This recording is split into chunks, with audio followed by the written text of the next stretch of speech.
Bapak dan Ibu sekalian, topik kita pada hari ini adalah living a legacy, hidup mewariskan. Nah, suatu waktu saya menanyakan kepada anak saya tentang apa yang dia wariskan sebagai peninggalan hidupnya itu. Terus anak saya itu jawabnya, kalau saya setiap saat saja saya bisa bertemu dengan orang-orang teman-teman saya dan saya bisa meninggalkan kesan bahwa mereka sukacita, mereka senang, begitu ya. Dan mereka mengingat saya bahwa saya itu sukacita, saya itu happy gitu. Saya sudah senang ya. That is my legacy. Itulah warisan saya. Tentang warisan daripada Billy Graham, kita pernah dengar Billy Graham ya. Di Britannica.com itu dituliskan tentang Billy Graham. KKR-nya di seluruh dunia, penampilan televisi dan siaran radionya, persahabatannya dengan presiden, dan peran tidak resminya sebagai juru bicara evangelis Amerika menjadikannya salah satu tokoh agama paling terkenal di abad 20. Dia meninggalkan legacy, dia meninggalkan warisan yang bukan hanya bagi keluarganya tapi bagi seluruh dunia. Ya, saudara, saya mau membawa kita kepada firman Tuhan. Mari kita coba baca dari Lukas 15 ini. Ini tentang anak yang hilang. Ceritanya sangat populer bagi kita. Yesus berkata lagi, ada seorang mempunyai 2 anak laki-laki. Kata yang bungsu kepada ayahnya, "Bapa, berikanlah kepadaku bagian harta milik kita yang menjadi hakku." Lalu ayahnya membagi-bagikan harta kekayaannya itu di antara mereka. Beberapa hari kemudian anak bungsu itu menjual seluruh bagiannya, lalu pergi ke negeri yang jauh. Di sana ia memboroskan harta miliknya itu dengan hidup berfoya-foya. Setelah dihabiskannya semuanya, timbullah bencana kelaparan di dalam negeri itu, dan ia pun melarat. Lalu ia pergi dan bekerja pada seorang majikan di negeri itu. Orang itu menyuruhnya ke ladang untuk menjaga babinya, lalu ia ingin mengisi perutnya dengan ampas yang menjadi makanan babi itu, tetapi tidak seorang pun yang memberikannya kepadanya. Lalu ia menyadari keadaannya, katanya, betapa banyaknya orang upahan Bapakku yang berlimpah-limpah makanannya, tetapi aku di sini mati kelaparan. Aku akan bangkit dan pergi kepada Bapakku dan berkata kepadanya, Bapa, aku telah berdosa terhadap sorga dan terhadap bangsa Bapa. Aku tidak layak disebutkan anak Bapa. Jadikanlah aku sebagai salah seorang upahan Bapa. Maka bangkitlah ia dan pergi kepada bapaknya. Ketika ia masih jauh, ayahnya telah melihatnya. Lalu tergeraklah hatinya oleh belas kasihan. Ayahnya itu berlari mendapatkan dia, lalu merangkul dan mencium dia. Kata anak itu kepadanya, Bapa, aku telah berdosa terhadap sorga dan terhadap Bapa. Aku tidak layak lagi disebutkan anak Bapa. Kemudian dari ayat 22 sampai 32, tetapi ayah itu berkata kepada hamba-hambanya, lekaslah bawa kemari jubah yang terbaik, pakaikanlah itu kepadanya, dan kenakanlah cincin pada jarinya dan sepatu pada kakinya, dan ambillah anak lembu tambun itu, sembelilah dia, dan marilah kita makan dan bersukacita. Sebab anak itu telah mati dan menjadi hidup kembali, ia telah hilang dan didapat kembali. Maka mulailah mereka bersukaria. Tetapi anaknya yang sulung berada di ladang, dan ketika ia pulang dan dekat ke rumah, ia mendengar bunyi seruling dan nyanyian tari-tarian. Lalu ia memanggil salah seorang hamba dan bertanya kepadanya, apa arti semuanya itu? Jawab hamba itu, adikmu telah kembali dan ayahmu telah menyembelih anak lembu tambun, karena ia mendapatnya kembali dengan sehat. Maka marahlah anak sulung itu dan ia tidak mau masuk. Lalu ayahnya keluar dan berbicara dengan dia. Tetapi ia menjawab ayahnya, katanya, telah bertahun-tahun aku melayani Bapa dan belum pernah aku melanggar perintah Bapa. Tetapi kepadaku belum pernah Bapa memberikan seekor anak kambing untuk bersukacita dengan sahabat-sahabatku. Tetapi baru saja datang anak Bapa yang telah memboroskan harta kekayaan Bapa bersama-sama dengan pelacur-pelacur. Maka Bapa menyembelih anak lembu tambun itu untuk dia. Kata ayahnya kepadanya, anakku, engkau selalu bersama-sama dengan aku dan segala kepunyaanku adalah kepunyaanmu. Kita patut bersukacita dan bergembira karena adikmu telah mati dan menjadi hidup kembali. Ia telah hilang dan didapat kembali.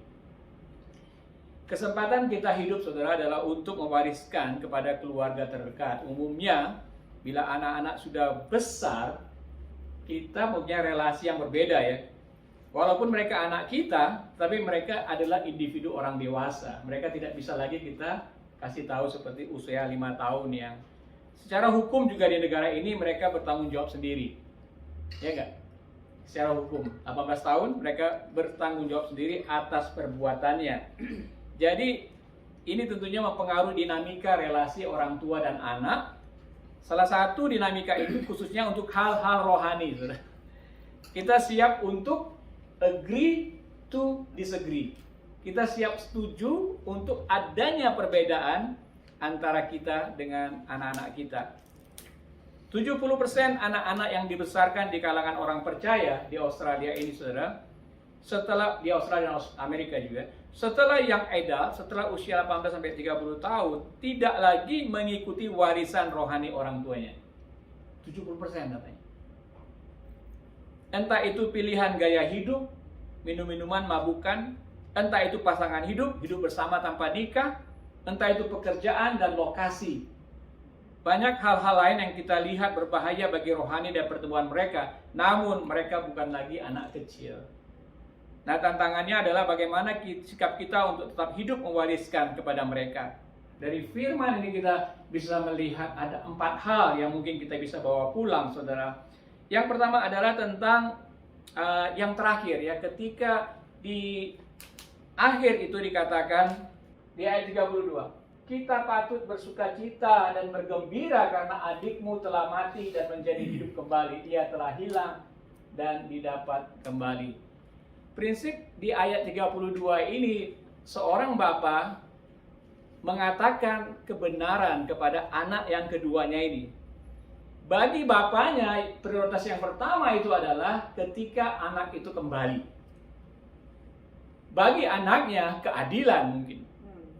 Ini nggak adil, tapi bagi bapaknya dia mengatakan kebenaran bahwa yang penting adalah anak itu udah hilang tapi dia kembali. Dan it is my truth, ini kebenaran saya yang harus kamu pegang atau mengerti. Soalnya dalam banyak hal kita berbicara kepada artinya kepada keluarga kita, kita mungkin bisa jaga-jaga perkataan kita sebagai orang tua karena mereka sudah dewasa gitu. Memang kita terus menyatakan kebenaran seperti yang Bapak di sini katakan, walaupun dengan konteks di mana kita tidak menggurui.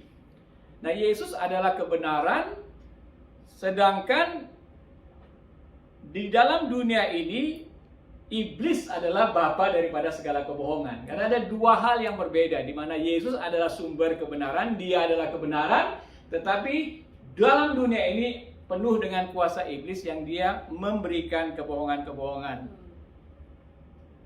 Jadi kalau kita berbicara kepada orang-orang lain, termasuk kepada keluarga dekat kita, kita selalu memegang hal-hal yang benar ini. Kalau kita tidak membaca firman Tuhan, kita tidak tahu kebenarannya seperti apa. Sehingga apa yang kita katakan mungkin saja apa yang dunia percayain juga gitu. Jadi firman itu menjaga kita untuk apa? Untuk tetap di dalam kebenaran. Kalau kita tidak mengerti kebenaran, tidak memberikan waktu untuk membaca firman Tuhan, mungkin sulit bagi kita. Kita bisa saja memberikan nasihat kepada mereka untuk hal-hal yang sebenarnya tidak lagi sesuai dengan firman Tuhan, tapi sesuai dengan budaya dan tradisi pada hari ini. Jadi kita pertama-tama harus menceritakan kebenaran. Walaupun itu mungkin menyakitkan, ya seperti kondisi Bapak ini. Dia mengatakan kebenaran, my priority is anak saya itu kembali. Memang konteks perumpamaan ini dari Yesus ini menceritakan tentang orang-orang yang sudah sesat, hilang, dan prioritas Bapak itu adalah anak mereka untuk kembali. Gitu. Jadi selalu prioritas kita itu juga demikian. Kalau kita mau dekat dengan Yesus, nggak mungkin kita tidak memiliki roh Yesus yang punya semangat untuk orang yang hilang kembali kepadanya. Jadi yang pertama-tama adalah kita harus menyatakan kebenaran. Apalagi di tengah dunia ini yang sudah banyak penuh dengan kebohongan-kebohongan gitu loh. Ya, salah satunya juga seperti tadi sudah diceritakan dengan LGBT gitu. Tentang pemburit dalam Alkitab dikatakan homoseksual dan sebagainya gitu. Memang dalam konteks negara seperti ini Ya mereka melindungi, tetapi kita memberikan kebenaran firman Tuhan katakan demikian. Firman Tuhan katakan demikian. Jadi kita harus kembali kepada apa yang firman Tuhan katakan. Yang kedua adalah di dalam ayat 17 sebelumnya dikatakan lalu ia menyadari keadaannya. Katanya betapa banyaknya orang upahan Bapakku yang berlimpah-limpah makanannya. Jadi si anak bungsu ini menyadari keadaan, come to his sense. Kembali dia sadar, oh ternyata Bapakku itu penuh kasih, penuh dengan kekayaan, banyak pekerja-pekerja, sedang aku mau makan seperti ini gitu. Jadi dia kembali ke kesadarannya. Terus yang kedua yang kita bicarakan dengan orang di dalam keluarga kita adalah untuk menunjukkan akal sehat kepada mereka.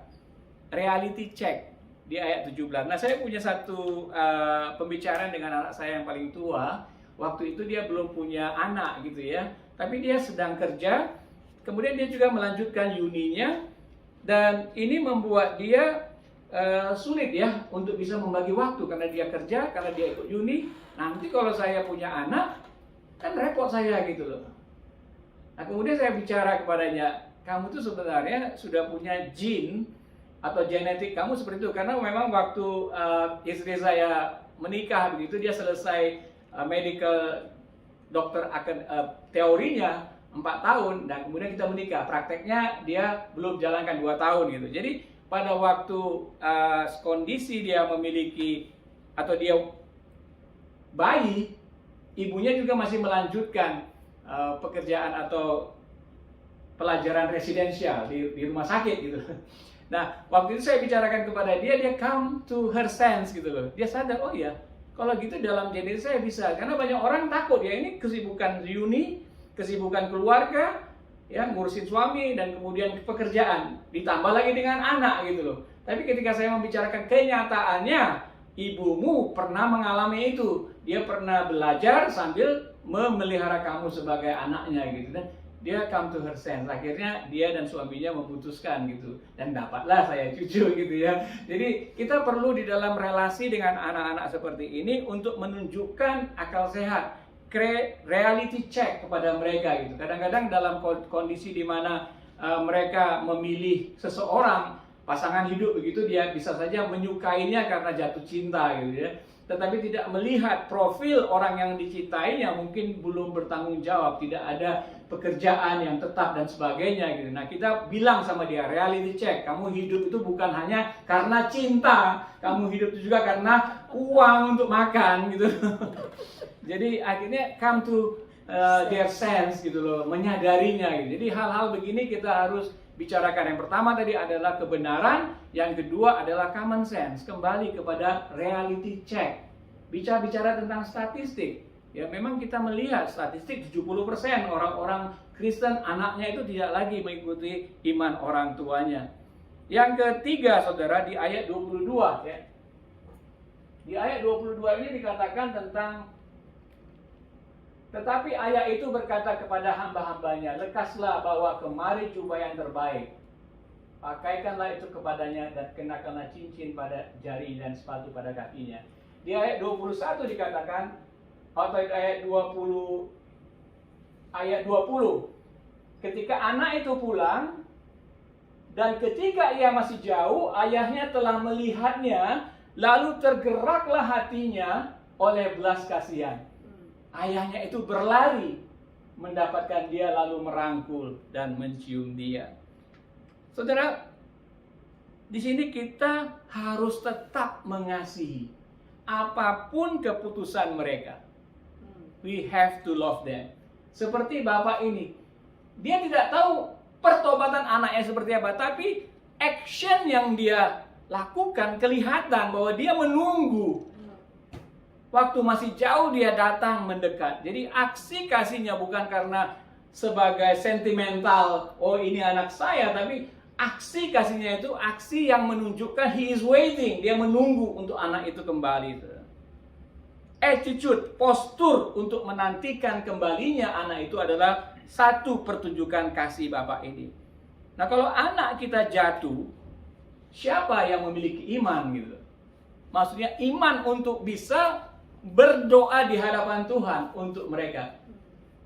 Siapa yang bisa menjadi perantara bagi anak-anak itu untuk mereka bisa kembali kepada Tuhan. Tadi Ibu Ati mengatakan bahwa dia mau berdoa, dia mau menjadi perantara karena dia masih memiliki iman gitu loh. Jadi sesuatu kasih kita kepada anak kita juga tunjukkan dengan aksi kita. Kita ada iman dan kita lakukan iman itu dengan apa? Dengan berdoa. Dengan berdoa. Dan yang keempat, saudara, di ayat 12 dikatakan, kata yang bungsu kepada ayahnya, Bapa, berikanlah kepadaku bagian harta milik kita yang menjadi hakku. Lalu ayahnya membagi-bagikan harta kekayaan itu di antara mereka. Saudara, yang keempat sikap daripada orang tua ini adalah let go and let God. Bapaknya ini menghargai kehendak bebas setiap orang. Sama seperti Bapa memberikan kebebasan kepada Adam dan Hawa, tidak mengekang mereka. Dia memberikan kesempatan. Kalau sudah dinyatakan kebenaran, kalau sudah ditunjukkan akal sehat, dan kalau sudah menunjukkan kasih, yang terakhir adalah let go and let God. Jadi kita harus menghargai kehendak bebas. Saya punya satu orang teman yang anaknya ingin pergi ke US gitu loh. Tetapi secara dana mereka mungkin nggak bisa. Seperti tadi Mbak Ati ceritakan, secara dana mungkin nggak bisa. Tapi anaknya punya keinginan kuat begitu. Sebagai orang tua, membuat realita ini nyata kepada anak ini sulit gitu. Tapi anaknya tetap punya iman dan sebagainya. Jadi mereka dalam masa-masa seperti itu punya hal-hal yang friksi ya di antara keluarga yang tidak mungkin nggak menjadi nyaman, sehingga relasinya antara orang tua dengan anak mungkin jadi tidak begitu bagus.